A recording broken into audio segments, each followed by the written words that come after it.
And now we're going to be doing a buttonhole. One of the things that the brother is amazing at is doing different types of buttonholes. We have a keyhole buttonhole, standard, and so this one has a larger bar tack at the end, has nice rounded edges up here.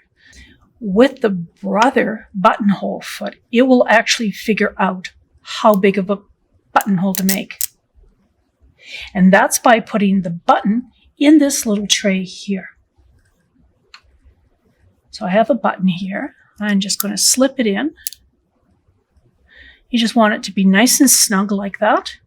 So now your machine will determine how big the buttonhole should be.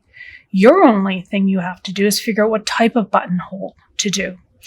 And if we look up here, the brother has the 14 different buttonhole types. So you have your just plain standard one. You can make them as fancy as you want. I typically like a keyhole buttonhole because I think the rounded end is really nice. And that's typically where your button sits when you do something up. It always sits towards the half circle end. So you usually want a little extra room in your buttonhole down there. Okay. So I have my button firmly in the tray. Now this is where it's going to hook on to your presser foot. And this is where your needle will be. So let's go ahead. Let's put my foot up. Guess I put it down. Now line it up. There we go. Now put my foot back up. Now with the brothers, there's an actual little gray lever on the back of the machine. So this little gray lever is actually for the buttonhole. It has to come all the way down. It needs to be behind this bracket. It needs to be behind your lever. If you actually look at the front of this little gray tab, it actually has a buttonhole on it. And then when we go to stitch, it's going to start at the top and it'll go down, back, down, and it will do whatever it's been programmed for the iterations. If we think of this as the front placket on a blouse, on a jacket, on a cuff, we always have stabilizer or interfacing on the inside. And then I have my fabric wrapped around it.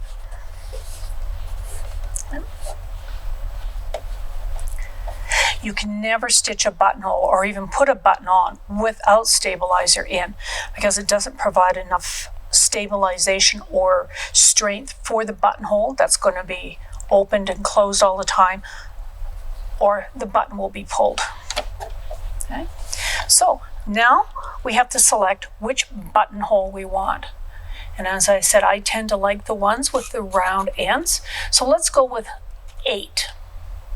So it's going to be menu 4, stitch number 8. So let's go down to our menu on our display. Yes. So number 4 shows buttonholes, so that's very handy. And I said number 8, and I'm just going to arrow through to number 8. Number 9 is kind of interesting, but we're just going to do number 4.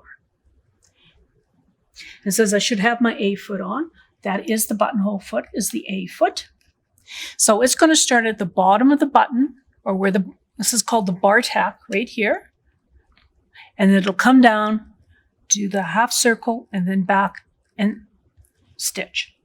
So let's line this up.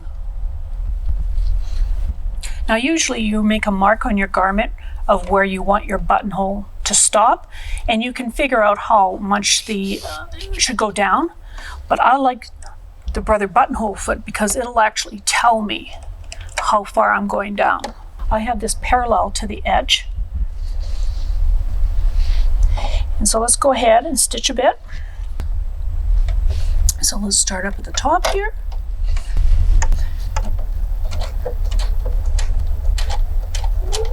So it's almost doing an outline stitch. If you're familiar with machine embroidery, it does what we call a basting box. So now it's doing the half rounded end, and it's zigzagging down to the end.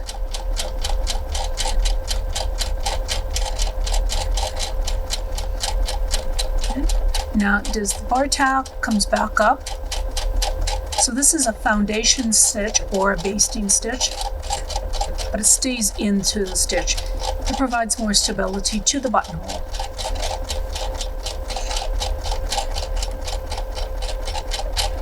There you go.